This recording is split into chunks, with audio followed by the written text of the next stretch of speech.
motorcycle market in 2025 is collapsing faster than you can imagine. Over 45,000 new motorcycles are just sitting, rotting, on dealership lots across the US. And I'm not talking for a week or two. I'm talking 200 plus days of nobody touching them, not even kicking the tires. So let's start with Harley-Davidson, the so-called American icon, the Rebel brand, the company that practically screamed freedom and testosterone every time a bike started up. Yeah, well, in 2025, Harley's Freedom Ride is looking more like a funeral procession. They've cut production by 25%. And guess what? Their showrooms are still overflowing like someone tried to hoard V-twins for the apocalypse. It's embarrassing. Let's look at the price tags. Entry-level models. Yes, entry-level. Like the Nightster are now going for $12,000 to $15,500. That's what used to be called affordable. Touring bikes like the Road Glide or the Street Glide, they were $22,000 back in 2019. Now, north of $30,000, some pushing $35K. That's luxury car money. For a bike. And you'd think, at those prices, Harley would be delivering cutting-edge, state-of-the-art tech, right? Nah, they're still clinging to their beloved Milwaukee 8 engine like it's some sacred artifact from the Stone Age. Meanwhile, other brands are rolling out liquid-cooled engines, digital dashboards, advanced safety features. You know, normal stuff for 2025. Harley's still out here pretending it's 1998 and hoping no one notices. Remember the Livewire? Harley's big electric moment? That thing launched at $30,000. $30,000 for an electric bike that nobody asked for and barely anyone bought. It flopped so hard they had to spin it off into its own brand like they were trying to hide the evidence. And the worst part? It showed just how disconnected Harley is from the next generation. The people who once idolized the loud pipes save lives vibe are now just gone. And Gen Z? They're not shelling out 30 grand for chrome and a logo. Even when Harley tried to move into modern territory with the Pan America and Sportster S, both built with their newer Revolution Max engine, they just kinda dumped them there. Like, hey, here's some progress, but don't worry, we're still stuck in the past too. It's like selling a Bluetooth toaster and packaging it in a vintage box from 1940. Now let's move over to Indian motorcycles. They came back from the dead once, and for a hot second it looked like they might actually rattle Harley's crown. But nah. They're following the same sad script. Production cuts? Yep, they're doing that too. The showrooms? Quiet. The energy? Weird. Like a party that ended 5 hours ago and no one told the DJ. And then they did the unthinkable in 2023. They changed the logo. Not just a tweak. They got rid of the iconic multicolor headdress and replaced it with a monotone, corporate-looking thing that looks like it was made by a guy who hates motorcycles. The forums lit up instantly, writers calling it erasure, betrayal, an identity crisis. It was like pulling the soul out of the brand with a PowerPoint. Then there's the pricing. The Scout, once an entry bike for fresh riders, now costs $12,000 to $15,000. What even is entry-level anymore? That's rent. That's food. That's an entire used car. And despite Indian having modern machines like the FTR, they can't get enough people on board because their dealer network is way too thin. You break down? Good luck finding parts, or even a mechanic certified to fix the thing. And don't even get me started on their branding. It's like they're trying to be all things to all people. One ad is America, leather, freedom. The next is edgy, urban, cafe racer. You can't mix bandanas with skinny jeans and expect people not to notice the identity whiplash. It's confusing.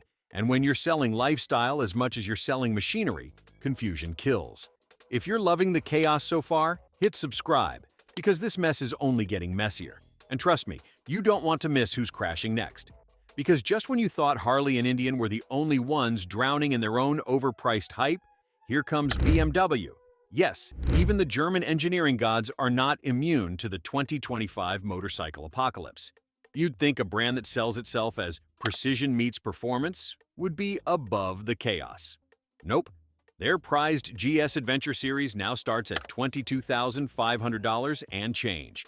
That's the starting price, by the way. Add a few features and you're staring down a motorcycle that costs more than most used sedans. And guess what? Even BMW's legendary brand name isn't saving them. Their bikes are sitting in dealership showrooms next to the same sad rows of Harleys and Indians, collecting dust, racking up floor plan financing charges, and BMW dealers? Oh, they're panicking just like everyone else, throwing out record-breaking discounts like it's Black Friday. We're talking $5,000 to $8,000 off MSRP, and they're still getting the cold shoulder from buyers. Meanwhile, the people who did bite the bullet back in 2023 or 2024 and finance these high-end beauties are now staring at their monthly statements in horror. Because those $25,000 bikes they signed for, they're now worth 30% less. 30% less. That's not depreciation. That's robbery disguised as ownership. And let's not forget that interest rates are still hovering above 9%. So you're paying way more in financing fees for something that's worth way less. Truly an investor's dream. Now let's talk about the so-called resilient brands. Starting with Honda. You know, the brand that built its entire image on being affordable, practical, reliable? Yeah, even Honda can't escape the price trap. Their Africa Twin, which used to be a favorite adventure bike at $13,300, now starts at over $16,000. That's assuming you don't need accessories, upgrades, or oxygen. And the value proposition that Honda used to own? Completely evaporated. Thanks, inflation. Now their bikes are sitting in showrooms longer than stale donuts in a gas station. The worst part? Honda's bread and butter, the entry-level buyers, are getting wrecked by financing. These were the folks who just wanted a dependable ride without a second mortgage. But now, thanks to interest rate insanity and tighter lending, even they can't get approved. Honda used to be the bike you could count on when nothing else made sense. Now it's just another nice idea people scroll past. Then there's Yamaha, the brand that used to be the sweet spot between tech and price. What happened? Their mid-range models, once the perfect balance of power and practicality, are now sinking in the same quicksand as everyone else. The used market is overflowing, financing is a joke, and even Yamaha's innovative edge can't save them from showroom purgatory. Their inventory is piling up. Cash buyers are disappearing like logic in a dealership financing office. And yes, Yamaha is out here doing the whole desperate discounts routine too, but with the same results: silence, hesitation, and ghosted sales calls. Even though Yamaha's bikes still technically make sense, nobody's biting. Not because they're bad bikes, but because the system is broken and no one's taking the bait while the prices keep spiraling. And just when Yamaha thought they could stay above the chaos by being the smart choice, reality came knocking hard. They used to own that sweet middle ground: reliable bikes, decent price, modern features. But in 2025, even Yamaha's getting torched. Their mid-range models are now collecting dust like everyone else's, and no one wants to commit when used inventory is flooding the market. Cash buyers? Gone. Financing? Please. Even with solid bikes, Yamaha's caught in the same no-win trap. Their dealers are dangling incentives like candy at a Halloween party. But buyers aren't fooled. People are waiting for prices to drop even more, and Yamaha's left holding the bag, wondering where all the fans went. And now, let's give a round of applause to Ducati, the luxury sport bike brand that thought exclusivity would shield it from economic disaster. Guess what? It didn't. In fact, Ducati's high-end image actually hurt it more, because now they're the brand nobody can afford and nobody wants to finance. Their core market, the performance-loving, brand-flexing rider, is either completely priced out or too smart to pay $30,000 for a bike that drops 30% in value before it hits 1,000 miles. Yes, you heard that right. Ducati owners from 2023 are already underwater by 25 to 30%. These aren't bikes anymore. They're debt grenades. And Ducati dealerships? They're doing what they never used to do: slashing prices, bundling accessories, and even offering 0% promos just to stop the bleeding. That "we're too good to discount" energy? Gone.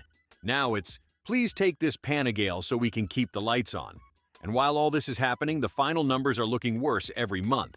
Even the giants can't pretend it's just a seasonal slump anymore. Harley and Indian are losing cultural relevance like it's leaking out of their gas tanks. BMW and Ducati are choking on luxury financing fallout. Honda and Yamaha struggling to keep their price-sensitive buyers from walking away completely. Repossession rates are up 28% year over year. That's not a bump, that's a trend. Loan rejections are exploding, with 1 in 5 applicants now getting denied. And the worst part? Brand loyalty is straight up collapsing. Riders aren't sticking around waiting for things to turn. They're selling, defaulting, or just giving up altogether. Dealerships are throwing Hail Marys with wild discounts, freebies, 0% financing, whatever it takes. But it's not working. Inventory isn't moving. The lots are packed. The desperation is real.